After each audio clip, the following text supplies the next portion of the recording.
here at Ithokwe Stadium in Kitui to celebrate Mashujaa Day, our National Heroes Day. Mashujaa Day is an occasion for remembrance, for celebration, and for reflection, and also a day for renewal. As you all know, yesterday we bid farewell to one of our country's most consequential and impactful sons, a towering statesman, a resolute patriot, and a quintessential hero, the Right Honorable Raila Amolo Odinga, our former Prime Minister. This is the man, the legend, and the Pan-Africanist to whom we dedicate this Mashujaa Day.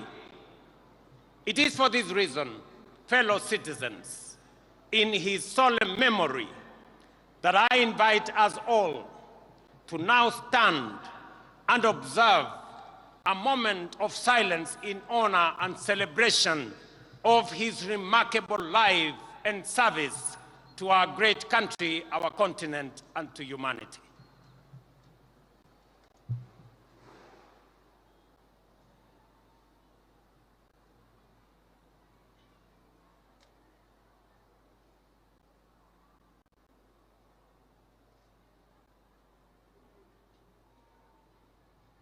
Thank you very much. Thank you very much. Sons and daughters of our motherland, Kenya, Raila Amolo Odinga aspired and labored for a Kenya that is free, that is fair, governed by the rule of law, and filled with limitless opportunity for all of us.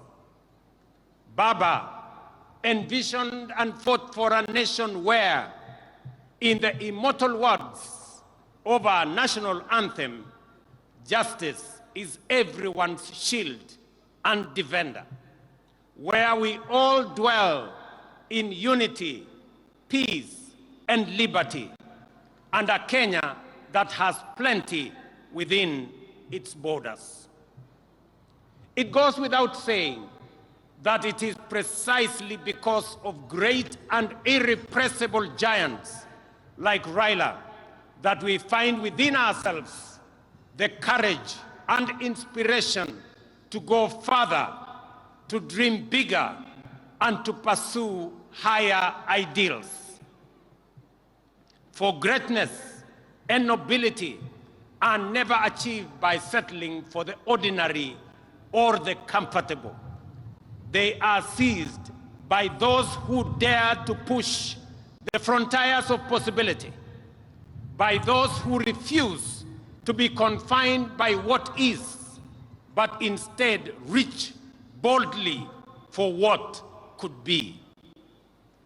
It is in that restless, relentless pursuit of higher ideal, in that unyielding spirit of aspiration, that humanity advances and nations rise. For it is only by stretching beyond our limit that we discover our true strength and fulfill our full destiny. Fellow citizens, as we emerge from a week of profound sorrow and reflection, and as the nation continues to observe the 7 days of mourning on the passing of our former Prime Minister, it is both fitting and worthy that we anchor this year's Mashujaa celebration in the extraordinary and consequential life of our departed legend, the Right Honorable Raila Odinga.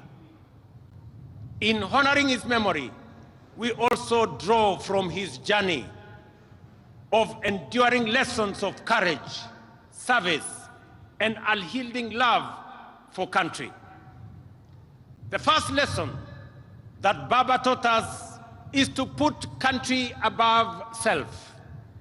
Time and again, he reminded us that no disagreement is greater than our unity, no ambition more important than our peace, and no personal interest higher than the welfare of our nation. He famously declared that he would shake the hands of his rivals, whether he won or lost, because he loved Kenya more than he loved Raila Amolo Odinga. That was the measure of the greatness of a man. Early this year, when I invited him to address our cabinet retreat, Baba reiterated the need to ensure, above all else, that Kenya remains a stable and a secure nation. He reminded us that we may hold lofty visions and great ambition, that we may dream big, daring dreams, but without a country and a stable political environment, they would remain mere wishes. Perhaps more significantly, he told us that an imperfect nation striving for perfection is far better than one that is consumed by chaos and anarchy. And he could readily point to countries in our region that were once stable, but later descended into turmoil and disorder, and decades on, they are yet to regain their stability. There are people still enduring untold suffering and loss. This is the critical lesson that those who criticized and faulted Baba for working with us to stabilize the nation forget or refuse to acknowledge, or they just simply don't care. When some saw the opportunity to bring down their competitors, even if it meant bringing down the country, Baba chose the stability of Kenya. For Agwambo, the specter of a failed state was too grave to contemplate. He understood that leadership is not about personal pride, but about preserving the republic, not about victory in politics, but about preserving the stability of the nation we love, Kenya. Second, fellow citizens, Raila's love for Kenya was deep, steadfast, and unconditional. He once told us that if he were to die and God asked him where he would wish to be born again, he would say without hesitation, "Take me back to Kenya."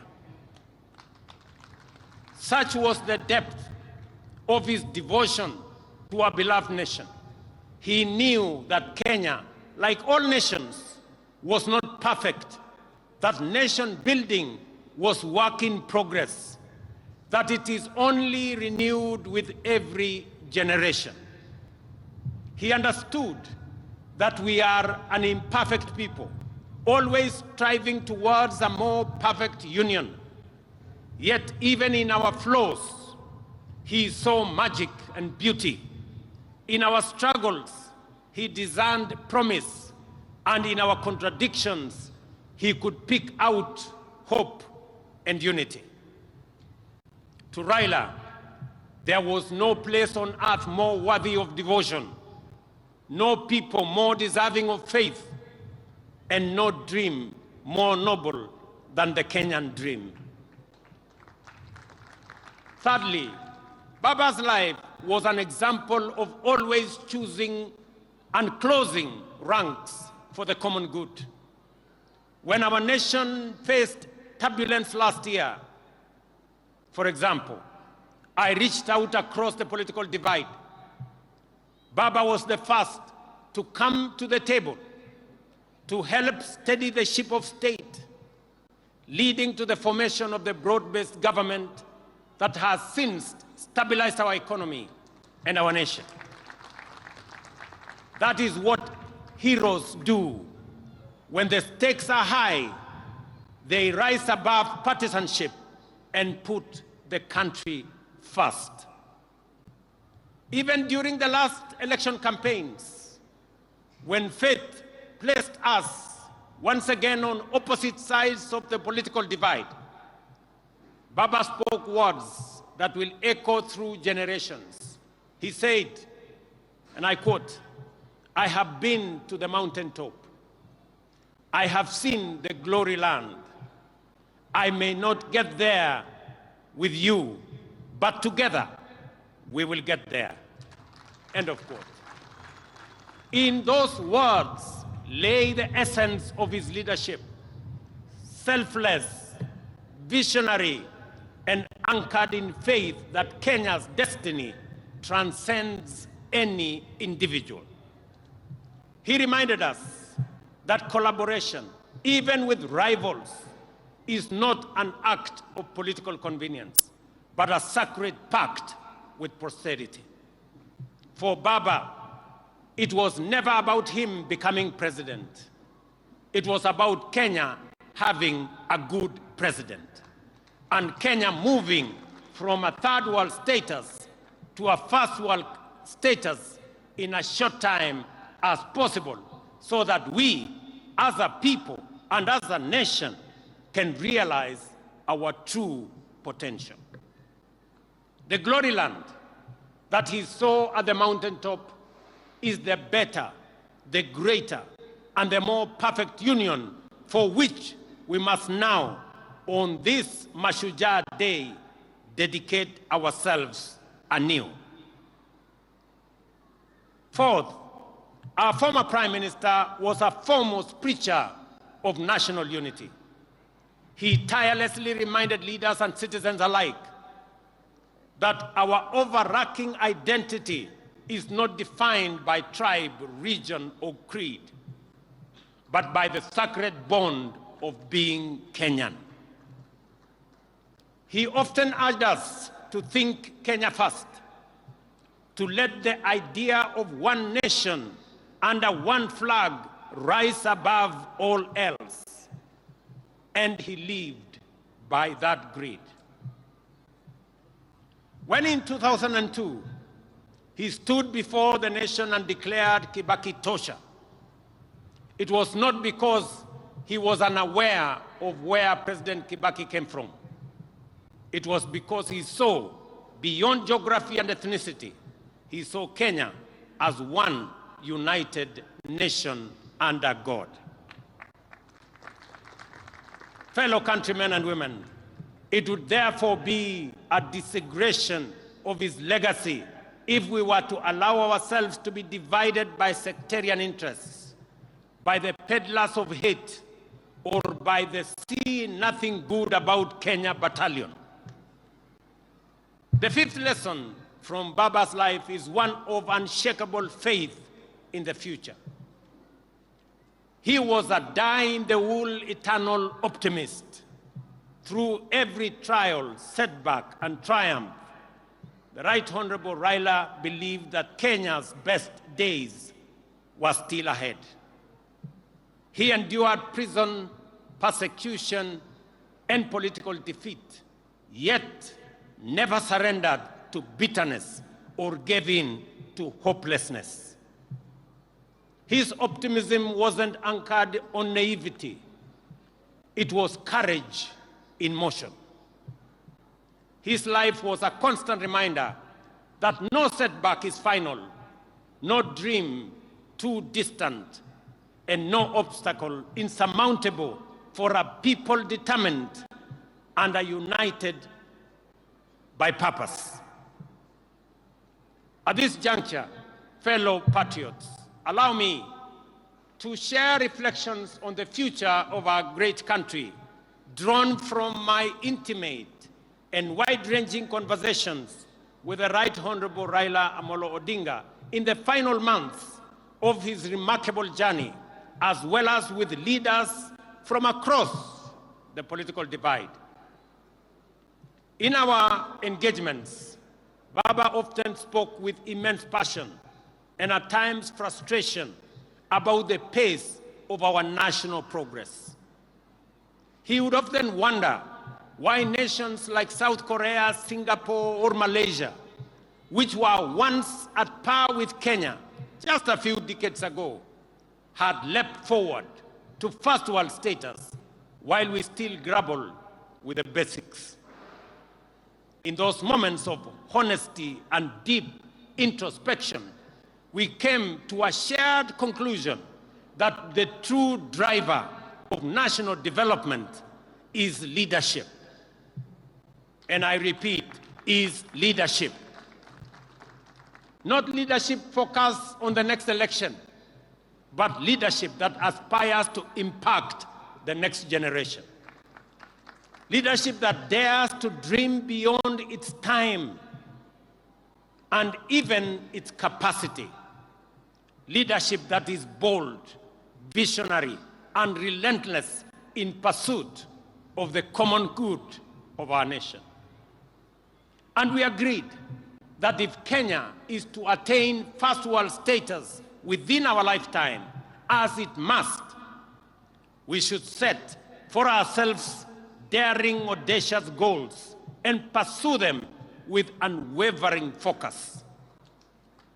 It is in this very conviction, ladies and gentlemen, that has guided my engagements with leaders and stakeholders from across the political divide. I have consulted with my former boss, the fourth president of Kenya, His Excellency Uhuru Kenyatta. I have held discussions with majority of members of parliament, and they are here. I have consulted with many governors and grassroots leaders from every corner of the nation.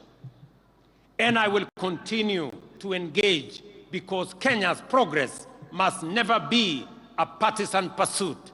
It is a national inclusive mission.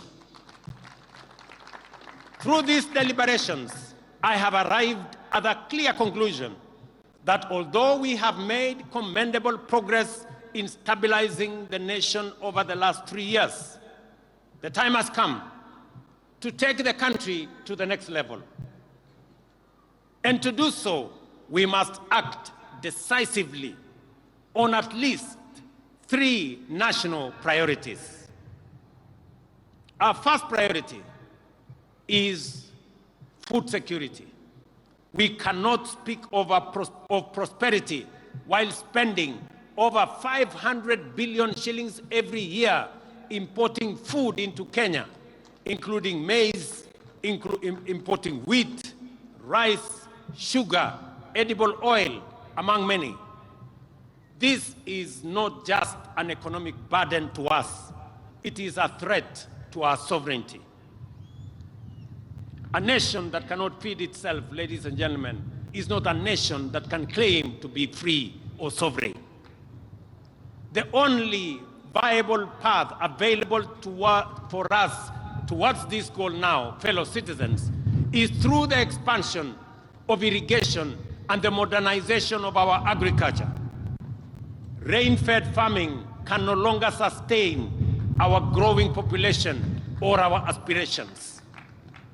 That is why we have now set an ambitious target to build at least 50 mega dams across Kenya and to bring at least 2 million acres under irrigation.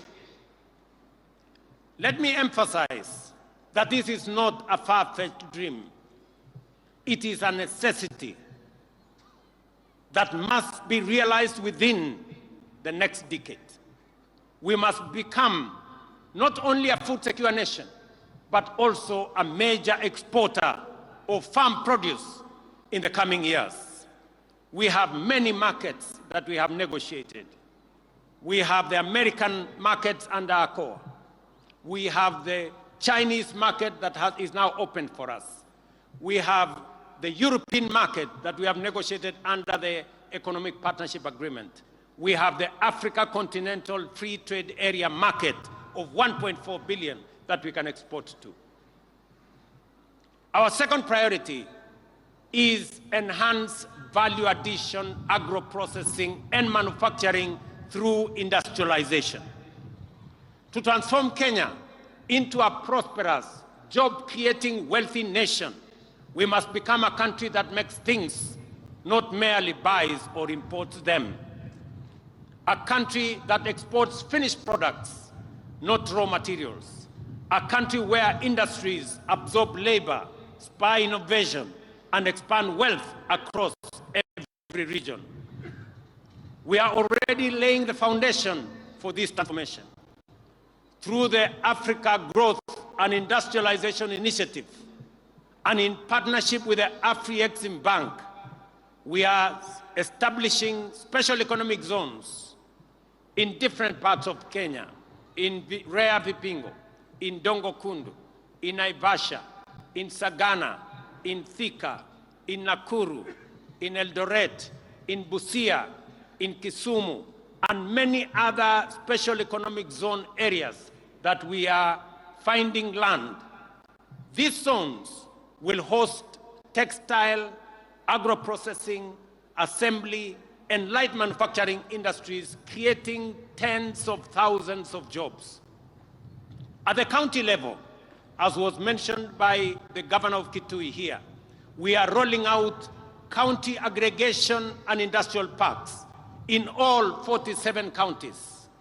These parks will link farmers to processors, entrepreneurs to markets, and small entrepreneurs to national and regional value chains. We are unwavering in our vision that everything Kenya produces must be processed in Kenya. Tea must leave Kenya not as raw leaves, but as packaged excellent tea. Coffee, not as cherries, but as a premium blend for international markets.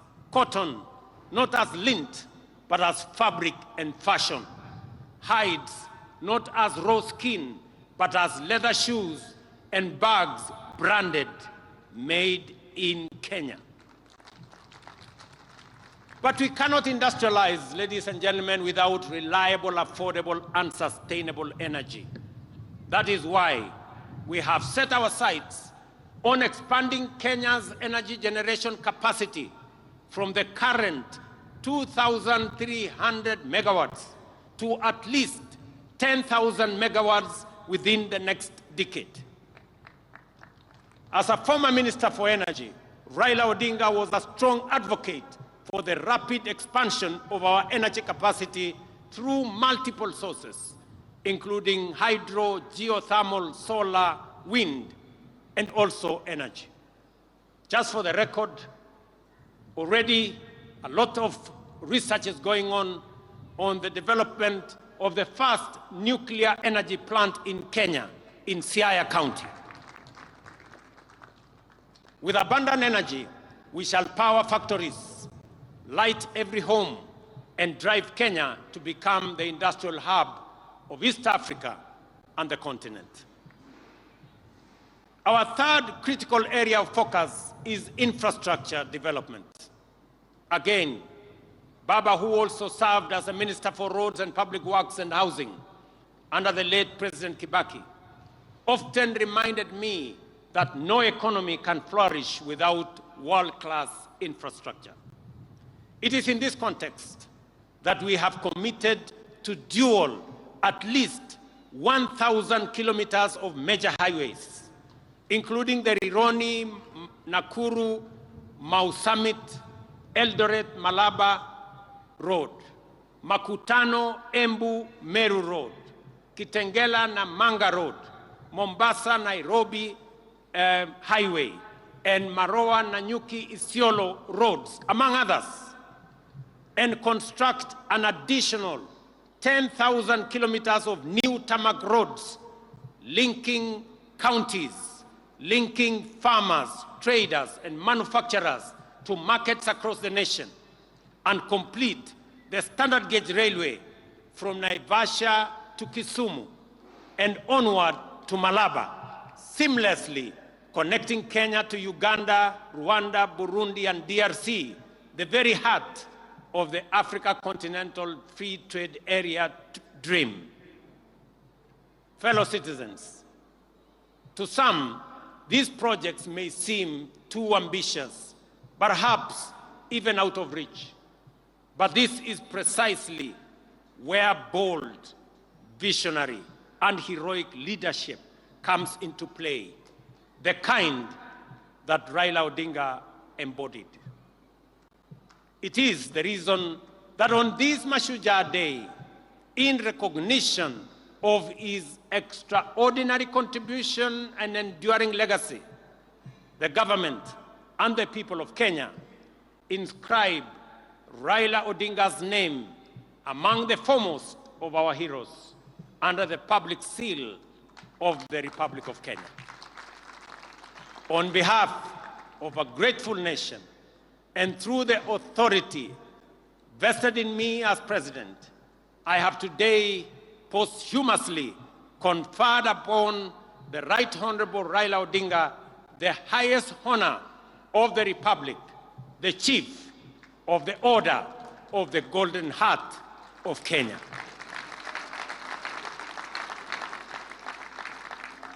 Fellow citizens, I recall that when I spoke during Raila Odinga's state funeral, I wondered, where will another Raila come from? The truth is, there will forever be only one Raila Amolo Odinga, a single spirit, a towering patriot, and a hero for ages. But if we, the people he so deeply loved and served, choose to live by the lessons he's taught us, to love Kenya more than we love ourselves, to put unity above division, to aspire for greater, and to serve with courage and conviction, then we can become a great nation of 50 million heroes. And in doing so, Kenya will rise from the heights once thought unimaginable within our generation. That, fellow patriots, is our noble challenge on this Mashujaa Day. Kabla sijamaliza hotuba yangu, ndugu wananchi wa Kitui na Kenya, kwanza mimi nataka niwashukuru sana wananchi wa Kitui kwa sababu mmekuja kwa wingi sana. Tuko na halaiki ya watu wengi sana hapa Kitui leo, na mmekuja hapa kuunganisha na kuungana na ndugu zenu wananchi wa taifa letu la Kenya. Leo Kenya mzima inajulikana, sherehe ya Mashujaa inafanyika katika mji wa Kitui. Wana Kitui, watu wa Kitui, asanteni sana kwa kuwa wenyeji na kwa kutusaidia in hosting this great day as we celebrate Kenyan heroes. Kutoka kwangu na serikali nzima la taifa la Kenya, nawaambia watu wa Kitui, asanteni sana. Nyinyi pia kwa kufanya tendo hili la kuunganisha Kenya, nyinyi pia watu wa Kitui na wapigia salute kama mashujaa wa taifa letu la Kenya. Nyinyi mnajua nilikuwa na mpango ya kutembea hapa Kitui kwa shughuli ya mambo ya maendeleo ya taifa letu, hasa mambo ya maendeleo ya Kitui County. Ilikuwa nije hapa Wednesday, na nikuwe hapa tena Ijumaa, na nikuwe tena hapa kesho na kesho kutwa. Nilikuwa nimepanga safari ya siku 5 hapa Kitui na pia katika sehemu zingine za Ukambani. Lakini kwa sababu ya msiba tuliopata, hiyo ziara yangu sasa nitaipeleka mbele kidogo. Wiki 2 zijazo mimi nitakuwa hapa. Mimi nitakuwa hapa. Na nitakuwa hapa makusudi kwa sababu Kitui, Ukambani kwa siku nyingi imewachwa nyuma. Na mimi nimesema kwa vyovyote Mungu anijalie, hii Ukambani haitawachwa nyuma tena. Nataka munisikize jameni, ndugu zangu, watu wa Kitui. Sisi ni wananchi wa taifa moja. Sisi ni wananchi wa nchi moja, taifa letu la Kenya. Siasa ya zamani ya ubaguzi, siasa ya migawanyiko na chuki na ukabila ndio imetuletea hasara ya sehemu zingine za Kenya kuachwa nyuma kwa sababu ya siasa duni ya kubagua wananchi wengine. Ndio mimi nimesema kwa vyovyote hii Ukambani haitawachwa nyuma tena. Mnanielewa? Wacha nirudie. Maneno ya zamani ya kusema sijui bomwe, sijui betwe, Ukambani ikabaki nyuma, haitatendeka tena. Nasikia hata kuna wengine wanajaribu kueneza siasa ndogo ati maskini jeuri. Iko maskini jeuri ya kufanya nini? Hakuna umaskini itabaki hapa Ukambani.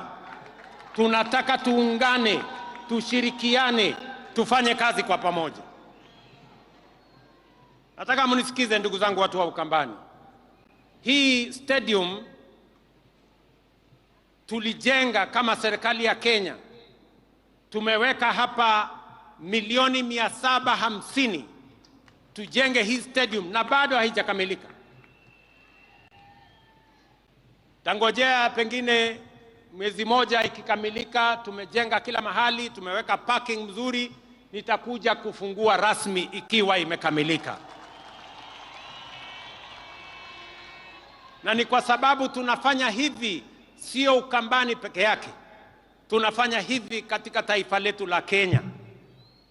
Pia nimeamrisha wizara ambayo inahusika na michezo pia tujenge stadium kama hii pale Machakos, na tujenge stadium kama hii pale Wote, pale Makueni, kwa sababu nchi ya Kenya ni nchi ambayo inajulikana na ni mashuhuri kwa mambo ya michezo, na sababu hiyo stadium and infrastructure ya mambo ya michezo lazima tuwe nayo. Wewe Waziri Mvurya, unajua vile utafanya tukamilishe hii, ili mapema mwaka ujao tuanze Machakos na tuanze pale Makueni, kwa sababu tunataka Ukambani itembee sambamba na sehemu zingine za taifa letu la Kenya. Hapa vile vile tumejenga uwanja wa ndege. Mimi nataka niwaeleze ya kwamba hiyo uwanja haijakamilika. Bado tutajenga terminal building. Tunataka hiyo uwanja ikae kama viwanja zingine za ndege sehemu zote za Kenya.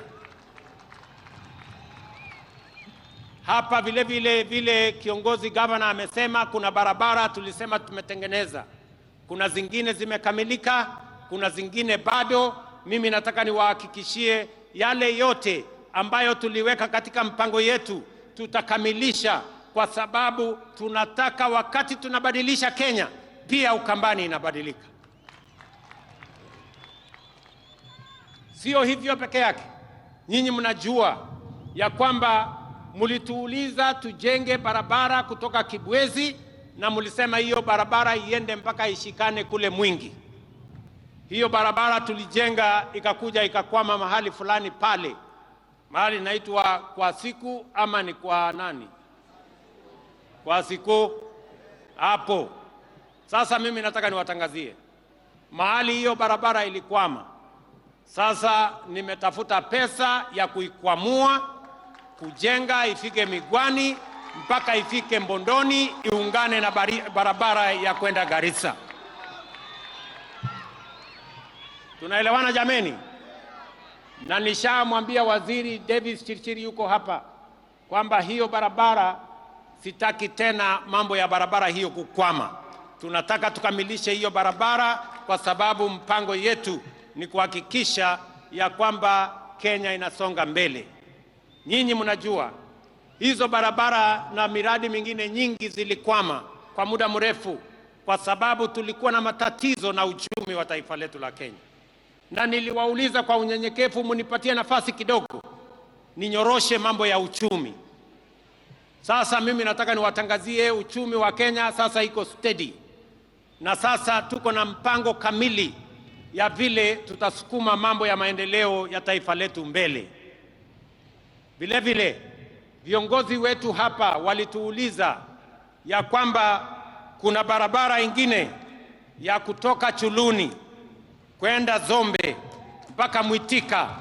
Hiyo barabara vile vile sasa tuko na contractor na tutawajengea hiyo barabara, kwa sababu tunataka tuhakikishe watu wa Kitui East, na mimi najua mbunge wenu Bwana Nimrod Mbai yuko hapa, ni mtu msumbufu sana, ananiuliza hii barabara kila mwaka. Vile vile nimeongea na mama anaitwa Rachel Nyamai ya kwamba barabara ya kutoka Ikudha kwenda Mudha mpaka Mutomo, hiyo barabara pia tuijenge, na tayari tumepata contractor wa kujenga hiyo barabara. Vile vile mnajua kuna barabara ilikwama kule Mwingi, ile barabara ya kutoka Kamuongo kwenda Kandwiwa. Hiyo barabara vile vile sasa tuko na pesa ya kukamilisha section ambayo ilikuwa imekwama pale. Vile vile nyinyi mnajua tumepoteza watu wengi, vile governor alivyosema pale Enziu Bridge. Hiyo daraja imekuwa daraja ya maafa. Mimi nataka niwaeleze sasa watu wa Ukambani, waziri yuko hapa, nimempatia maagizo na nimesema kabla ya Februari mvua ianze mwaka ujao, hiyo daraja iwe imekamilika, ndio tusiwe tena na maafa katika hiyo barabara. Umeelewana watu wa Ukambani na Kitui? Vile vile nataka mnisikize kwa makini. Hapa Kitui pia tuko na mpango mkubwa ya kusambaza stima. Nilikuwa nije hapa hiyo siku kwa sababu ya harakati hiyo ya kusukuma stima. Mimi naelewa kupitia kwa viongozi wenu ya kwamba bado tuko na wananchi wengi hawajafikiwa na huduma ya stima. Ni kweli ama si kweli? Sababu hiyo serikali ya Kenya imetoa pesa shilingi bilioni 2.2 kuunganisha manyumba ya wananchi hapa Kitui 16,500 mpya.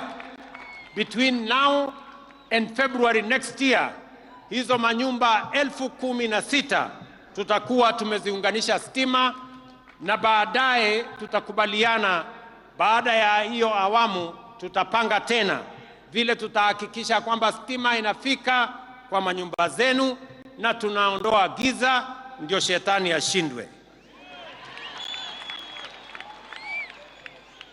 Mimi vile vile nataka niwaeleze ya kwamba hapa Kitui kupitia program yetu ya affordable housing markets pamoja na hostels tumewapatia budget ya shilingi bilioni 15 ya Kitui. Tayari tuko na projects ya shilingi bilioni 7. Tuko na soko, mmesikia governor akisema soko kubwa ya Kitui Town. Hiyo soko kubwa ya Kitui Town sasa tutaichukua kutoka county, tutaimaliza na tutaikamilisha. Vile vile soko ya Mwingi Town, pia pale Mwingi Town tunataka kujenga soko kubwa kwa sababu mji wa Mwingi ni mji mkubwa. Vile vile kuna soko ya mahali inaitwa Kalundu. Hii mnajua mahali Kalundu iko. Na soko pale Kabati pia tunataka kujenga soko kubwa, na vile vile Mutomo tujenge soko kubwa. Alafu tuko na soko zingine 10 katika sehemu mbalimbali. Soko yote tunajenga hapa Kitui ni soko 14 mpya ambayo itasaidia wakulima wetu waweze kupata mahali ya kupeleka mazao yao, isiharibike. Tuwe na storage, tuwe na cold room, tuwe na mahali ya kuuza, mahali kuna heshima, mahali kuna maji, mahali kuna stima, na mahali wale wote wanaofanya hiyo biashara wanaweza kuendesha biashara hiyo bila ya matatizo yoyote. Vile vile sasa tumepatiana kandarasi ya hostels ya vijana katika TVET zetu, universities hapa Kitui. Wanafunzi 5,600 watafaidika kutoka hostels ambazo tumetangaza kandarasi na tutajenga in the next 1 year ziwe zimekuwa complete. Mimi naelewa vile vile kwamba hapa Kitui tuko na shida ya mambo ya maji. Kweli si kweli? Mnajua tuko na damu kubwa hapa Thwake, na hiyo damu imejengwa muda mrefu. Mimi sasa nataka niwatangazia kwamba tumepata pesa bilioni 9 ya kukamilisha hiyo damu ya Thwake. By April, May next year, that dam will be complete, na itasaidia watu wa Kitui, watu wa Makueni na watu wa Machakos. Tutaweza kupata maji ya manyumbani na maji ya irrigation. Na ili kuondoa chafu, nyinyi mnajua hiyo mto ambaye inatoka Nairobi ndio inaleta maji mpaka hapa Kitui. Pia kule Nairobi ndio tusiwaletee maji machafu. Kule Nairobi tuko na mpango kubwa ya kusafisha Nairobi River ambayo inaendelea saa hizi. Tuko na vijana karibu 40,000 wanashughulika na kusafisha Nairobi River ili maji itakayotoka kule iingie hapa Kitui, iende Thwake, isiwe ni maji machafu. Tuhakikisha kwamba mnapata maji masafi ndio tuweze kutumia manyumbani na vile vile tuweze kutumia kwa mambo ya kilimo. Vile vile umesikia kiongozi wamesema ya kwamba pia Umadam. Hii Umadam ilianzishwa miaka 15 iliyopita. Sasa hii ni aibu kidogo. Hii dam jameni, mimi nataka tumalize hii dam by next year, hata kama haijafika mwezi wa 4 tumalize hiyo dam. Hii dam haiwezi kuwa inajengwa watoto watazeeka tukijenga hiyo dam.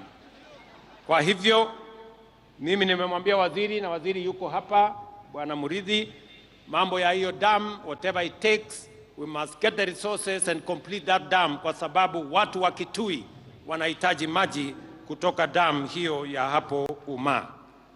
Na vile vile niwaeleze ya kwamba tayari tuko na mpango ya dam ya High Grand Falls ambayo iko kati ya kaunti yenu ya Kitui na kaunti ya Tharaka Nithi katika sehemu ile ingine.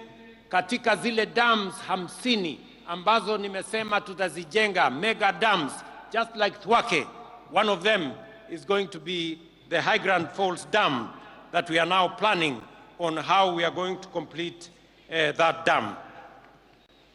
Nataka kusema mambo mawili ya mwisho. Nyinyi mnajua tumesema ya kwamba tunataka mambo ya afya isiwe ni starehe ya watu matajiri ama watu walio na kazi ama wale wako na uwezo.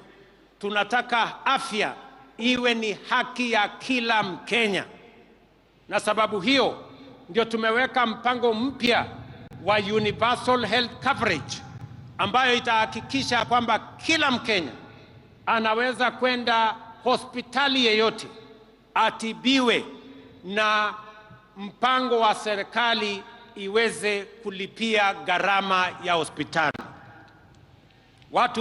Watu wa hapa Kitui, katika orodha yetu ama statistics yetu, watu wa Kitui ambao mumejiandikisha kwa SHA ni watu 405,000.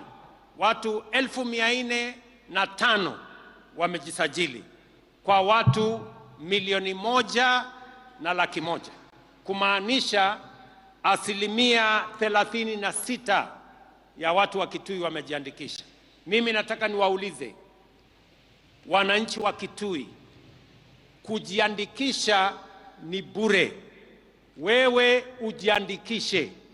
Ukijiandikisha itatusaidia kujua madawa ambayo inahitajika ni kiasi gani, wauguzi ni kiasi gani, equipment ya kutumia katika matibabu ni kiasi gani, na vile vile tumeweka pesa ya serikali kusema kila mwananchi, wewe mtu ya Kitui, ukienda kwa hospitali na umejiandikisha kwa SHA, utoe evidence yako kwamba umejiandikisha kwa SHA, utatibiwa, utadungwa sindano kama ni kudungwa sindano, ama upatiwe dawa kama ni kupatiwa dawa, na serikali ya Kenya itakulipia, usilipe chochote.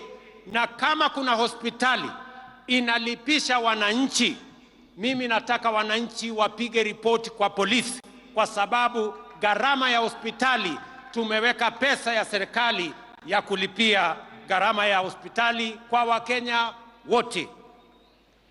Kitui mnanielewa? Kitui mnanielewa? Mimi vile vile nataka nitangaze nikiwa hapa Kitui leo kwamba katika mpango wetu wa kupanga ajira na usaidizi wa vijana wa Kenya, tukishirikiana na benki ya kimataifa ama World Bank, tuko na pesa shilingi bilioni 20 ya vijana wa taifa letu la Kenya. Na katika hiyo mpango tunataka vijana 800,000 ili tuwajumuishe katika mipango tofauti tofauti. Tumewaambia vijana wa Kenya wajiandikishe pale katika mtandao *254#. Hapo ujiandikishe, utakuta mahali imeandikwa hapo nyota, uingie hapo ndani ujiandikishe. Number 1, kama wewe ni kijana, haujaenda shule, hauna kosi yeyote umefanya, tunatafuta vijana 90,000 ya kuwapeleka katika courses tofauti tofauti kwa gharama ya serikali ya Kenya. Hautalipa chochote, lakini tutakupeleka college na utapata vile unaweza kujisimamia ukiwa sasa umepata course ama umepata ufundi wa aina tofauti tofauti. Ya pili, tunatafuta pia vijana wale ambao mnafanya kazi, mko na skill, wewe ni fundi lakini hauna makaratasi ya kutambua ya kwamba wewe ni fundi.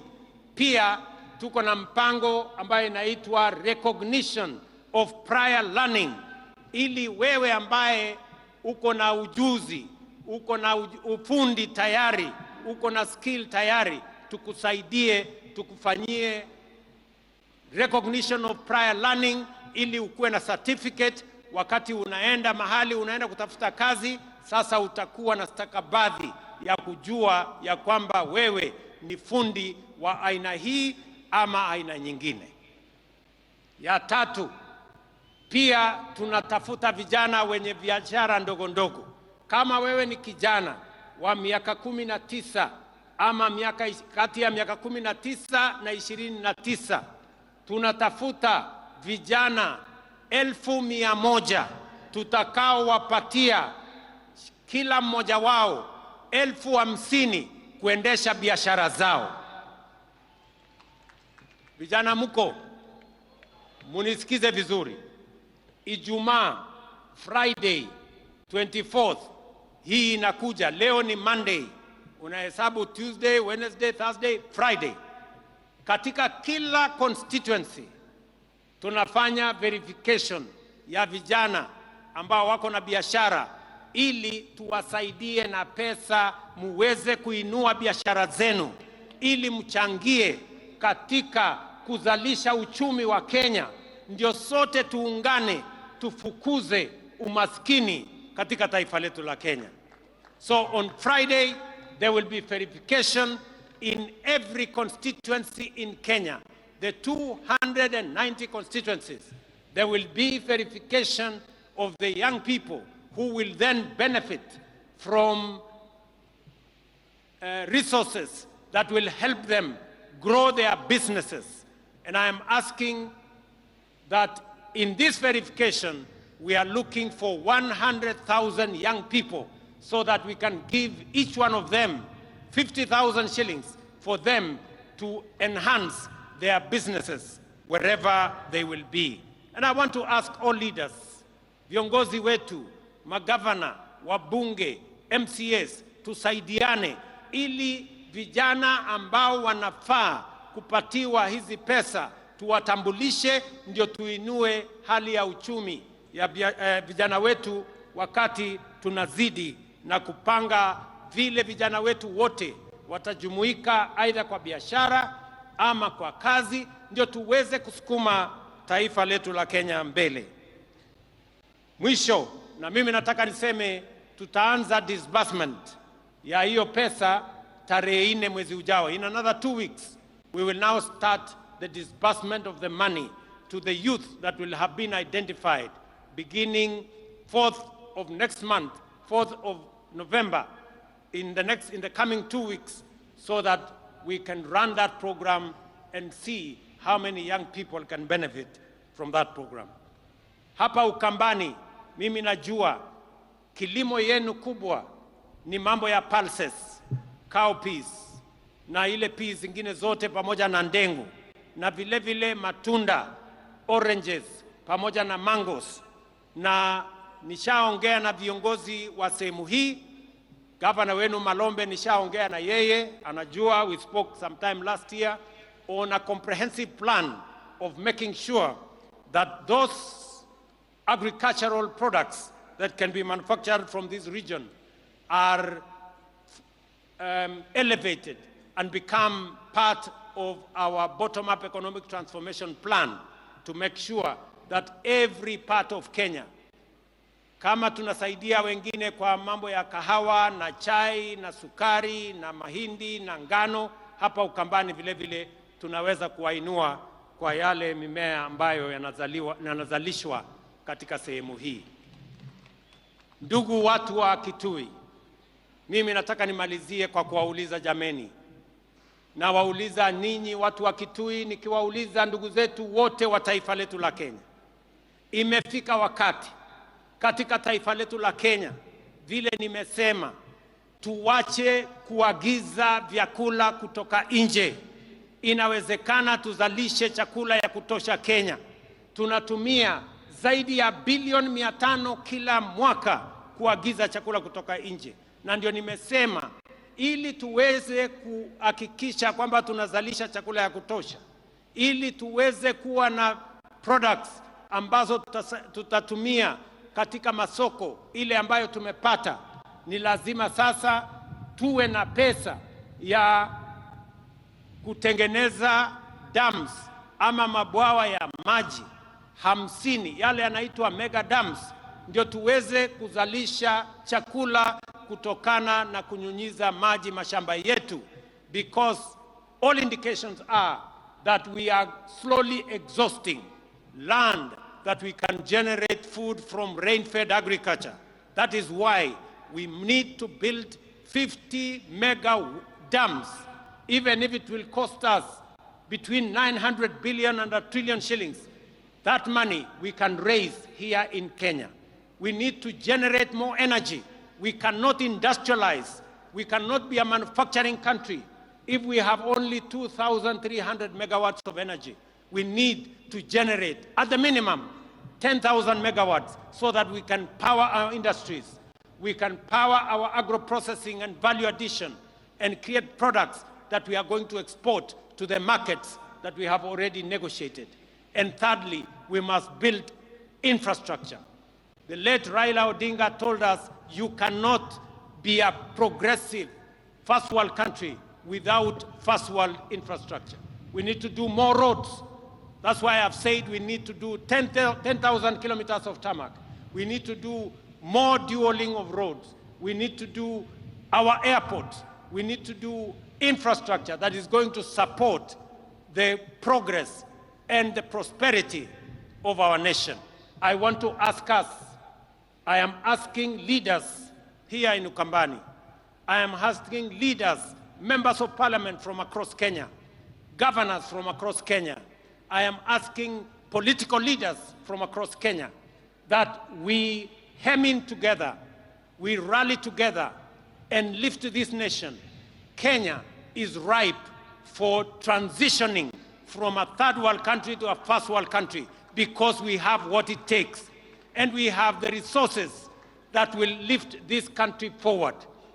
We will be moving to Parliament for us to set up the National Infrastructure Fund, a fund that is going to be funded from our taxes, from proceeds, from privatization, and from other development partners, so that we have a dedicated fund that is going to drive our energy generation, the construction of the dams, the construction of infrastructure, the same way other countries have done.